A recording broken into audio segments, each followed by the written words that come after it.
Assalamualaikum, sahabat semua. Siapa sangka, hanya karena selembar sarung yang robek, kehidupan seseorang bisa berubah selamanya?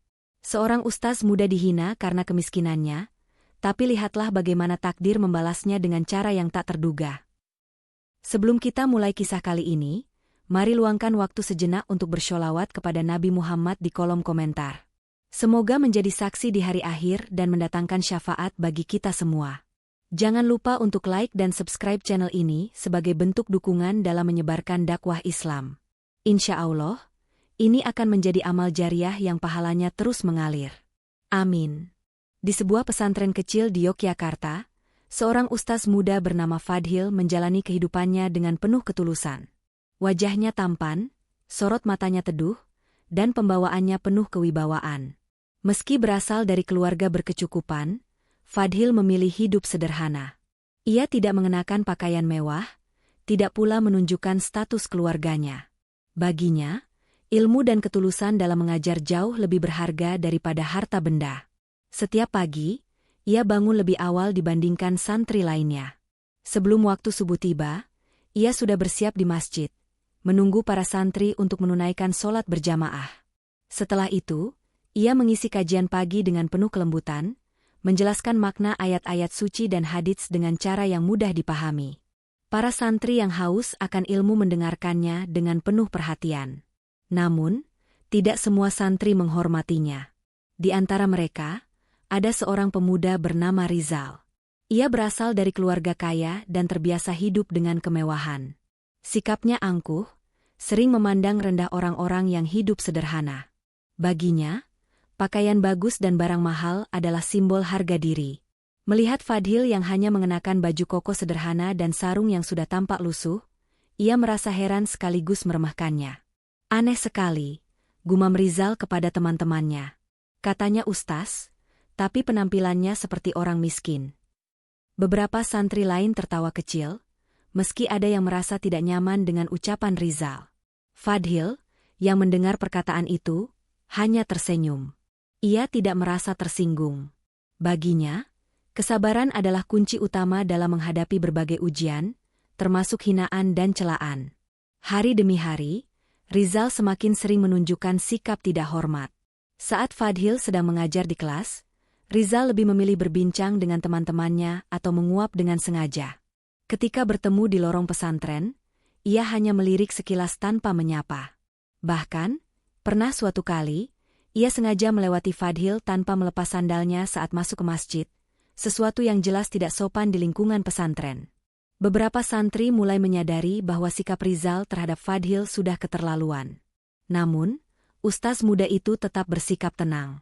Ia tidak pernah menegur Rizal dengan kasar, tidak pula menunjukkan tanda-tanda marah.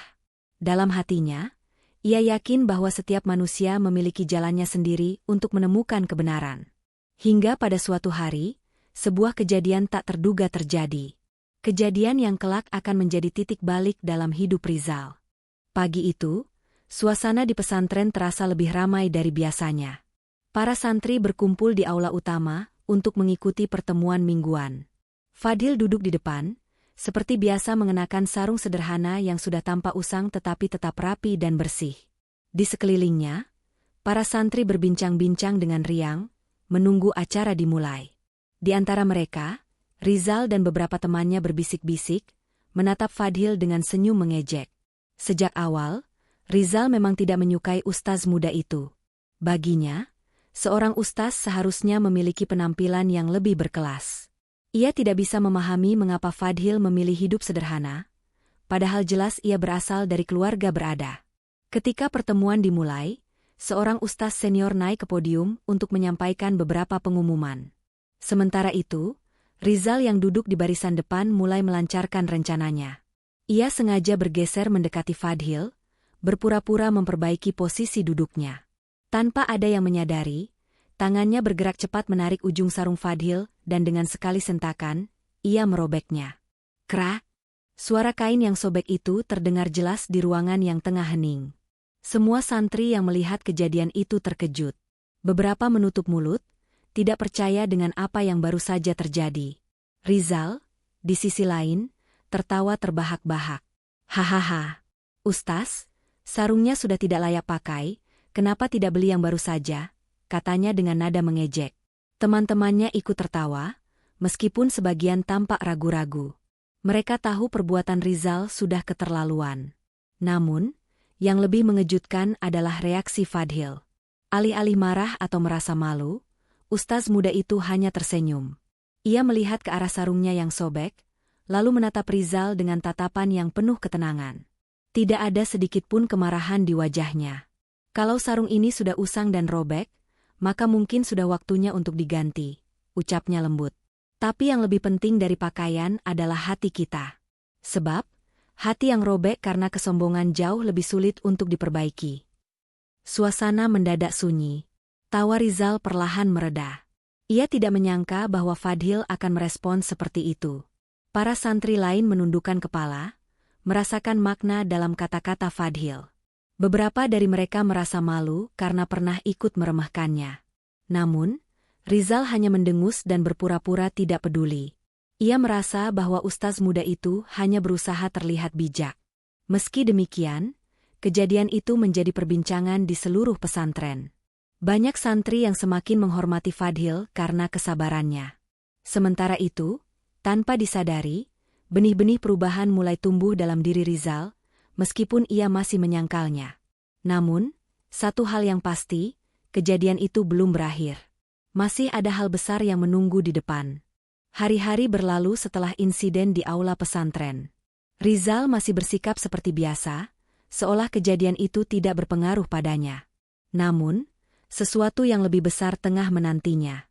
Suatu sore, saat para santri bersiap untuk sholat asyar, Rizal dipanggil ke kantor pesantren. Ia merasa heran, tetapi tetap melangkah ke sana dengan santai. Begitu sampai, ia melihat ayahnya duduk di kursi tamu bersama pengasuh pesantren. Wajah sang ayah tampak lebih tua dari sebelumnya, dengan sorot mata yang penuh kelelahan. "Rizal, nak," suara ayahnya terdengar berat. Rizal duduk di hadapannya dengan dahi berkerut. "Ada apa, Yah?" Ayahnya menarik napas panjang sebelum akhirnya berkata, "Bisnis kita bangkrut, nak. Semua aset sudah disita. Rumah kita, mobil, semuanya hilang." Dunia Rizal seakan berhenti berputar. Ia menatap ayahnya dengan mata membelalak, tidak percaya dengan apa yang baru saja didengarnya. Tidak mungkin, suaranya hampir tak terdengar. Pengasuh pesantren ikut berbicara dengan nada lembut. "Kami sudah berdiskusi dengan orang tuamu, Rizal. Untuk saat ini, kamu akan tetap tinggal di pesantren. Tapi, keadaanmu tidak akan sama lagi." Rizal masih sulit menerima kenyataan itu. Selama ini, ia hidup dalam kemewahan. Semua kebutuhannya selalu terpenuhi. Uang jajan melimpah, pakaian mahal, makanan lezat. Sekarang, semua itu hilang dalam sekejap. Malam itu, Rizal berbaring di atas kasurnya dengan mata menatap langit-langit kamar. Ia tidak bisa tidur. Pikirannya dipenuhi pertanyaan. Bagaimana mungkin kehidupannya berubah secepat ini? Kemana perginya teman-teman yang dulu selalu mengelilinginya karena uang dan kekayaannya? Keesokan harinya, realitas baru semakin terasa pahit. Rizal yang dulu selalu mengenakan pakaian terbaik, kini harus memakai seragam sederhana yang dipinjamkan oleh teman-temannya.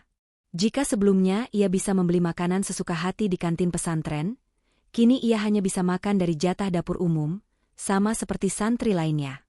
Tidak ada lagi santri yang membuntutinya, tidak ada yang memujanya seperti dulu. Perlahan, ia mulai merasakan bagaimana rasanya menjadi orang biasa, bahkan sesekali harus meminta bantuan dari orang lain. Namun, yang paling menyakitkan baginya adalah kenyataan bahwa kini ia berada di posisi yang sama dengan Fadhil, ustaz muda yang dulu sering ia hina karena kesederhanaannya. Dan yang lebih mengejutkan lagi, Fadhil tidak menunjukkan sedikitpun rasa puas atau balas dendam. Sebaliknya, ia justru tetap memperlakukan Rizal dengan baik, seolah tidak pernah ada penghinaan di antara mereka. Rizal mulai bertanya dalam hatinya, bagaimana bisa seseorang tetap baik meskipun sudah diperlakukan dengan buruk? Apa yang membuat Fadhil berbeda? Ia tidak tahu bahwa hidupnya akan segera berubah lebih dari yang pernah ia bayangkan. Hari-hari Rizal di pesantren kini terasa begitu berat. Jika dulu ia bisa membeli makanan enak kapan saja, kini ia hanya bisa mengandalkan jatah makan yang sama seperti santri lainnya.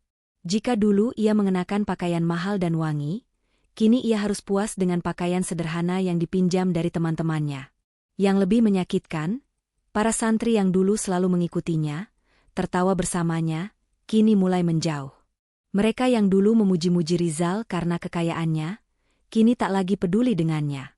Ia mulai memahami bahwa kebanyakan dari mereka hanya mendekatinya karena uang, bukan karena persahabatan sejati. Namun, di tengah keterpurukannya, ada satu orang yang justru tetap memperlakukannya dengan baik.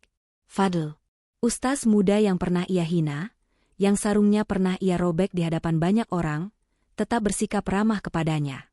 Tak ada dendam, tak ada penghinaan balik. Suatu sore, saat Rizal duduk termenung di serambi masjid, Fadil datang membawa 2 gelas teh hangat. Tanpa berkata apa-apa, ia menyerahkan salah satu gelas kepada Rizal lalu duduk di sampingnya. Rizal menatap gelas teh itu dengan ragu. Untukku. Fadil tersenyum kecil. Tentu saja. Rizal merasa aneh. Mengapa Fadil masih bersikap baik padanya? Jika posisinya terbalik, mungkin ia sudah menertawakan orang yang pernah merendahkannya. Kenapa? Tanya Rizal akhirnya. Kenapa apa? Kenapa kamu tidak membenciku? Fadil menatapnya sejenak sebelum menjawab dengan tenang, karena tidak ada gunanya menyimpan kebencian. Kesombongan adalah ujian, begitu juga dengan kehilangan. Mungkin ini caramu belajar tentang hidup. Jawaban itu membuat Rizal terdiam. Kata-kata Fadil terasa menusuk hatinya. Selama ini, ia selalu merasa lebih tinggi dari orang lain hanya karena kekayaannya. Ia menilai seseorang dari pakaian yang mereka kenakan, bukan dari kebaikan hati mereka. Malam itu, Rizal tidak bisa tidur. Ia merenungkan segala yang telah terjadi. Kehilangan kekayaan memang menyakitkan, tetapi kehilangan harga diri jauh lebih menyiksa. Apakah ini cara Tuhan mengajarinya arti kesederhanaan? Apakah ini kesempatan baginya untuk berubah? Rizal masih belum tahu jawabannya, tetapi satu hal yang pasti, hidupnya tidak akan pernah sama lagi. Hari-hari Rizal kini berbeda. Ia bukan lagi anak orang kaya yang bisa membeli segalanya, bukan lagi sosok yang ditakuti dan disegani hanya karena hartanya. Ia kini hanyalah seorang santri biasa, sama seperti yang lain. Namun, justru dalam kesederhanaan ini, ia mulai melihat sesuatu yang sebelumnya tak pernah ia sadari. Ia mulai memperhatikan Fadil lebih dekat. Dulu, ia hanya melihat Fadil sebagai ustaz muda yang miskin, berpakaian sederhana, dan tidak pantas dihormati. Tapi sekarang, ia melihat sosok yang berbeda. Seorang pria yang selalu tersenyum, tak pernah mengeluh, dan selalu bersikap lembut kepada siapapun, tak peduli status atau latar belakang mereka. Fadil adalah orang yang pertama kali datang membantu saat ada santri yang kesulitan. Ia dengan sabar mengajari mereka yang lambat memahami pelajaran, tak pernah meninggikan suara meskipun lelah. Jika ada santri yang sakit, ia yang pertama kali menyiapkan obat dan menemani mereka. Suatu hari, Rizal melihat Fadil sedang menjahit sarungnya yang dulu ia robek. Tangannya cekatan, wajahnya tetap tenang. Seolah-olah insiden itu tak pernah terjadi, seolah-olah Rizal tak pernah mempermalukannya di depan banyak orang. Ustaz, Rizal akhirnya memberanikan diri untuk mendekat. Fadil menoleh dan tersenyum. Ada apa, Rizal? Sejenak Rizal ragu. Tapi kemudian, dengan suara pelan, ia berkata, kenapa kamu tidak marah waktu itu? Fadil terdiam sejenak, lalu menghela napas pelan. Marah hanya akan membuat hatiku gelap. Lagi pula, untuk apa? Sarung bisa dijahit lagi. Tapi hati yang penuh kebencian lebih sulit diperbaiki. Jawaban itu membuat dada Rizal terasa sesak. Ia menunduk, merasa malu. Fadil melanjutkan jahitannya tanpa mengungkit apapun tentang masa lalu. Tak ada dendam, tak ada sindiran. Saat itu, Rizal sadar. Fadil bukan hanya ustaz biasa. Ia adalah seseorang yang berhati besar, seseorang yang memiliki kekayaan yang tak bisa dibeli dengan uang, keikhlasan. Dan untuk pertama kalinya dalam hidupnya, Rizal ingin menjadi seperti Fadil. Malam itu, hujan turun dengan deras di Yogyakarta. Udara menjadi dingin menusuk, dan suara gemuruh langit terdengar sesekali. Di dalam salah satu kamar pesantren, Rizal terbaring lemah. Tubuhnya menggigil, keringat dingin membasahi dahinya, sementara napasnya terdengar berat. Demam tinggi membuatnya sulit bergerak. Seluruh badannya terasa sakit, dan kepalanya berdenyut hebat. Tak ada tenaga tersisa untuk bangun, bahkan untuk sekadar mengambil air minum yang hanya berjarak beberapa langkah dari tempat tidurnya. Saat itulah, pintu kamar terbuka perlahan. Seseorang masuk dengan membawa semangkuk bubur hangat dan segelas air putih. "Rizal, kamu sudah makan?" Suara itu begitu lembut dan familiar. Rizal menoleh pelan dan melihat Fadil duduk di sampingnya, menatapnya dengan penuh perhatian. Rizal terdiam. Hatinya terasa semakin berat. Tanpa berkata banyak, Fadil membantu Rizal duduk, lalu menyendokkan bubur dengan sabar. "Pelan-pelan saja, biar perutmu tidak kaget." Rizal menatap Fadil dalam diam. Setiap gerakannya penuh ketulusan.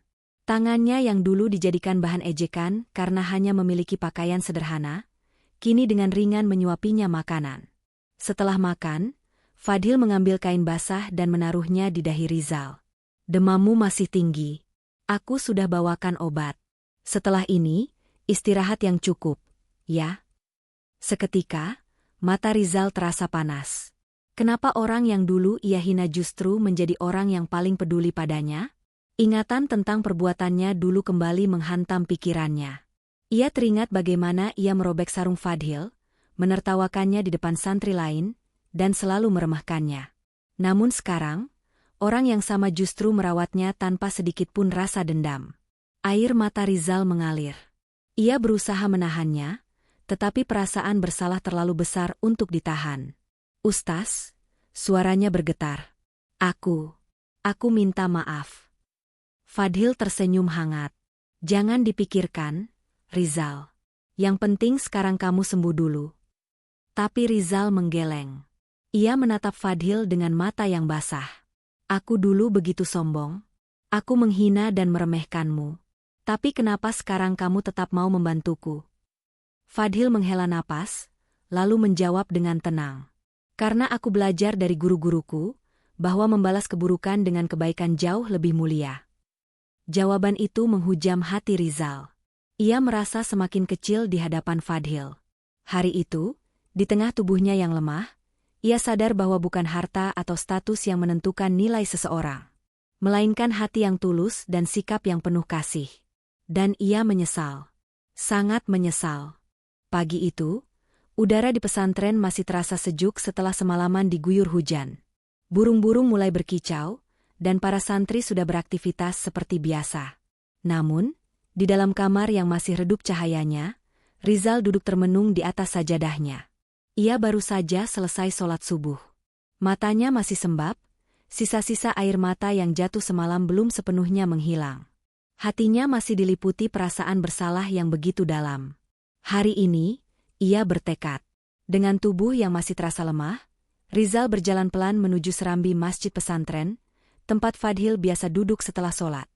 Dan benar saja, di sana, sang ustaz muda tengah membaca Al-Quran dengan wajah tenang, dikelilingi beberapa santri kecil yang mendengarkan dengan khusyuk. Rizal menarik napas dalam.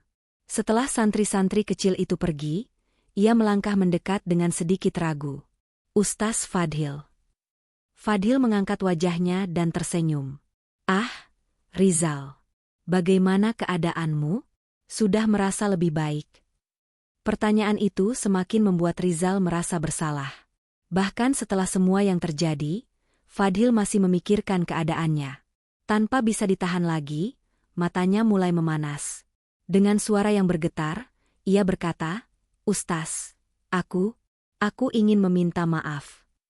Fadil menatapnya dengan lembut, tetapi Rizal segera menunduk, tidak sanggup menatap mata orang yang dulu sering ia hina. "Aku benar-benar menyesal," lanjutnya. "Aku sadar betapa jahatnya sikapku selama ini. Aku menghinamu, meremehkanmu, dan memperlakukanmu dengan buruk, padahal aku tidak tahu apa-apa tentang ketulusan hatimu." Rizal mengepalkan tangannya erat-erat. Air matanya jatuh tanpa bisa ia tahan. "Aku sudah kehilangan semuanya, Ustaz. Harta, status, semuanya hilang dalam sekejap. Dan saat aku tidak punya siapa-siapa, justru orang yang paling aku hina adalah orang yang paling peduli padaku." Suasana di antara mereka menjadi hening. Angin pagi berembus perlahan, membawa serta kehangatan mentari yang baru muncul di ufuk timur. Dengan suara yang hampir berbisik, Rizal melanjutkan, "Maukah Ustaz memaafkan aku?" Fadil tersenyum. Tanpa ragu, ia meraih bahu Rizal dan menepuknya dengan lembut. "Tentu saja, Rizal. Aku sudah memaafkanmu sejak lama." Rizal terkejut. Ia menatap Fadil dengan mata penuh air. "Tapi, bagaimana bisa? Aku sudah begitu buruk kepadamu." Fadil menghela napas, lalu berkata dengan penuh ketulusan, "Karena Islam mengajarkan untuk memaafkan. Apa gunanya menyimpan dendam, jika dengan memaafkan kita bisa meraih ketenangan hati?" Kata-kata itu menghantam hati Rizal seperti petir. Ia terisak, lalu dengan penuh haru, ia meraih tangan Fadil dan menciumnya sebagai tanda penghormatan. "Terima kasih, Ustaz. Aku berjanji, mulai sekarang aku akan berubah." Fadil tersenyum dan mengangguk. "Semoga Allah memudahkan jalanmu, Rizal." Saat itu, Rizal merasakan sesuatu yang sudah lama tidak ia rasakan, ketenangan. Bukan karena harta, bukan karena status, tetapi karena hatinya yang kini jauh lebih ringan setelah mengakui kesalahannya dan menerima maaf dengan tulus. Waktu terus berlalu, dan perlahan-lahan Rizal mulai menata kembali kehidupannya. Sejak sembuh dari sakitnya, ia tidak lagi terlihat sebagai sosok yang sombong dan angkuh. Kini, ia lebih banyak menghabiskan waktu dengan belajar, beribadah, dan membantu sesama santri di pesantren. Pagi itu, matahari bersinar lembut, menerangi halaman pesantren yang mulai ramai dengan aktivitas santri. Rizal duduk di bawah pohon rindang di dekat masjid, membuka kitab kuning yang dulu sering ia abaikan. Tangannya bergerak perlahan, menelusuri huruf-huruf Arab yang mulai ia pahami dengan lebih mendalam. Di sekelilingnya, beberapa santri yang dulu segan bergaul dengannya kini mulai akrab. Mereka tertawa bersama, saling berbagi ilmu, dan tak lagi melihat Rizal sebagai anak orang kaya yang sombong. Salah satu santri kecil berlari mendekat dan menyerahkan sebuah buku yang terjatuh. "Kak Rizal, ini bukumu," katanya polos. Rizal tersenyum dan mengusap kepala anak itu. "Terima kasih, ya." Dari kejauhan, Fadil memperhatikan perubahan Rizal dengan mata penuh kebanggaan. Ia melihat bagaimana santri yang dulu sombong itu, kini berubah menjadi pribadi yang lebih lembut dan rendah hati. Ketika Rizal menoleh, ia segera bangkit dan berjalan mendekati Fadil. "Ustaz," katanya dengan suara penuh hormat, "aku ingin mengucapkan terima kasih. Bukan hanya karena Ustaz sudah memaafkanku, tapi karena Ustaz telah mengajariku sesuatu yang lebih berharga dari sekadar ilmu." Fadil tersenyum. "Dan apa itu?" "Bahwa kehormatan sejati bukanlah tentang seberapa kaya atau terhormatnya kita di mata manusia," ujar Rizal dengan mantap. "Tapi tentang seberapa tulus hati kita dalam berbuat kebaikan dan menghadapi ujian hidup." Fadil mengangguk. "Alhamdulillah, kalau kau sudah memahami itu. Ingat, Rizal, dunia ini hanya sementara. Apa yang kita miliki hari ini bisa hilang dalam sekejap. Tapi ilmu, akhlak, dan keteguhan hati, itulah yang akan tetap bersama kita sampai akhir hayat." Rizal menatap Fadil dengan mata penuh rasa hormat. Hari itu, ia berjanji dalam hatinya. Ia akan menjadi pribadi yang lebih baik, bukan karena ingin diakui, tapi karena ia benar-benar ingin berubah. Ia ingin menjadi seseorang yang tidak hanya dihormati karena harta, tapi karena kebaikan dan ketulusan hatinya. Dan di pesantren itu, kisahnya menjadi pelajaran bagi semua santri. Bahwa kehormatan sejati bukanlah tentang apa yang terlihat dari luar, tetapi tentang bagaimana hati seseorang tetap teguh dalam kebaikan, tak peduli seberapa besar ujian yang datang.